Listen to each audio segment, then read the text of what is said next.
Hey YouTube, this is the Art of Prepping. Thanks for joining me. I'm just taking a break here, sitting in my chair in front of the fire, just warming up. It's quite cold outside where I live, and I thought about doing this video. It's just kind of like something I think about quite a bit that I do, and I'm sure we all do it, but it's making things more complicated than it needs to be. And because of the game show Alone season 3, I've really been thinking more about that stuff, about what really matters. Survival gear, philosophy of survival, and maybe even how it pertains into preparation in terms of general prepping.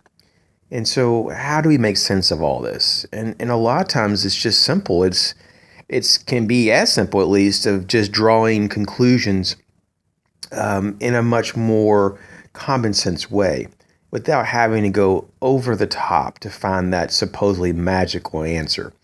And for example, when we talk about having, various means of fire making, because we do recognize that that's up there pretty high in terms of priority to have a fire. Typically you'd want to get shelter, build a fire, look for water, and so forth. So fire making is important, and as in this example, it's pretty much like the average person, at least, is going to first thing that they think about, and the first thing that they typically grab for when they go out for fire is going to be a lighter. It typically is going to be some kind of cheesy.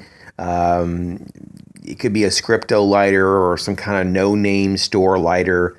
If you're a little bit more into lighters, you may want a Bic lighter, you may want a Zippo lighter, whatever. But you're going to probably grab for a lighter. Let's just be honest. Now, some people get a little bit more advanced in that, and they even go with like a jet flame lighter, maybe a storm lighter. Those can be quite expensive depending on where you go and what they are.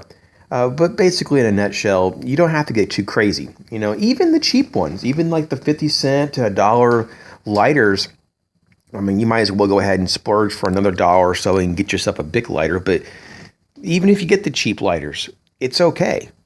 Most of them work pretty adequately. I mean, obviously, if you get something that's completely junk, then you want to upgrade. But I'm just saying that you don't have to complicate that.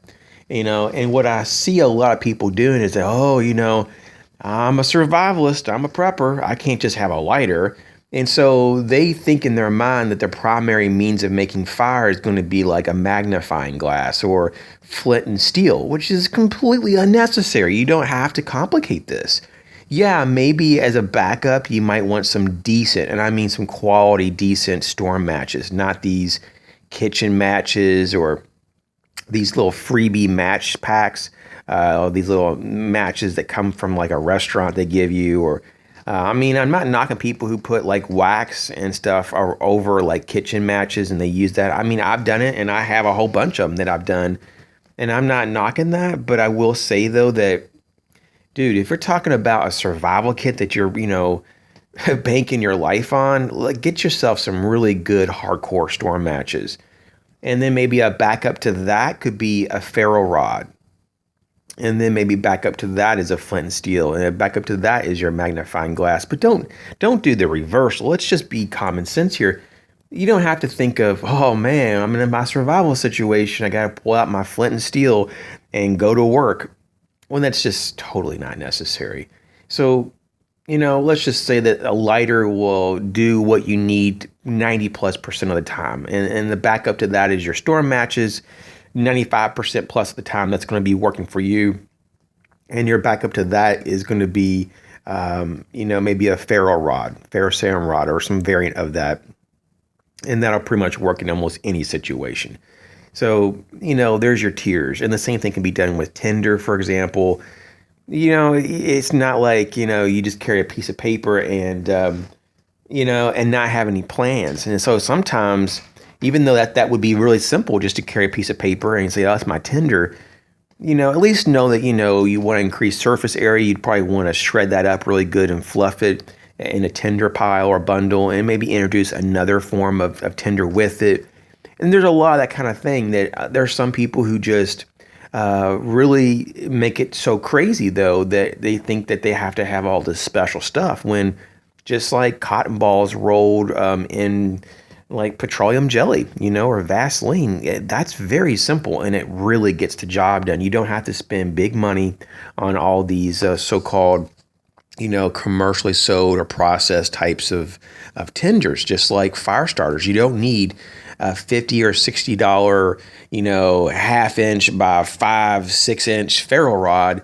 You just don't. When like a $2 Bic lighter is going to work, like I said, well over 90% of the time, and a couple more backups that also cost just a few dollars each. What I'm saying, for like $10 to $15, you can have 3 or 4 different types of fire starters, like different types. And they're going to have all kinds of capability and give you potentially thousands and thousands of opportunities to make fire. Versus just putting all your money into one and then saying, oh, that's, what I'm going to use, when that's actually a much more primitive and a much more difficult type of means of making fire. And not to knock people that, know how to make fire from very primitive means. That's very good. But there's a lot of times, though, that you're going to need fire quicker. You may not have the energy. It could just be a whole echelon of reasons why at the very moment you're not going to say, okay, I'm going to do my bow drill and make fire from my sticks. No one's doubting your capabilities, but if you just fell in the lake, are you really going to be playing around with sticks and stuff when you probably don't have any type of fine motor skills, or you're lucky to even walk because you can't feel your legs? That right there, my friends, is the danger. And thinking that primitive means of doing everything is the only way to do it, it's really not. There's simpler ways. We live in the modern world. And while I totally enjoy bushcraft and primitive survival techniques, I really do. It's really a passion of my own, and I really have a lot of interest. That interest, though, is just that. It doesn't supersede the reality that there are better options in the modern world to get your needs met quicker and more efficiently. And so that's all this is. Just as kind of just a heads up, that we see a lot of people that try to mimic other people because they think it's cool. And we got to remember, on the game show Alone on the History Channel, especially season 3, because that's what it is. That's what's playing right now. But it's the same thing in season 1 and 2. The reason that they have the ferro rod and nothing else is because nothing else was allowed. And so just remember that. I'm sure if lighters were allowed, they'd all have lighters. And so it's just kind of, let's just kind of think of that. Let's just kind of remind ourselves that we can make things as complicated as we want, but there's no need to do such. With that, you guys take care. Catch you later, and be safe and be warm.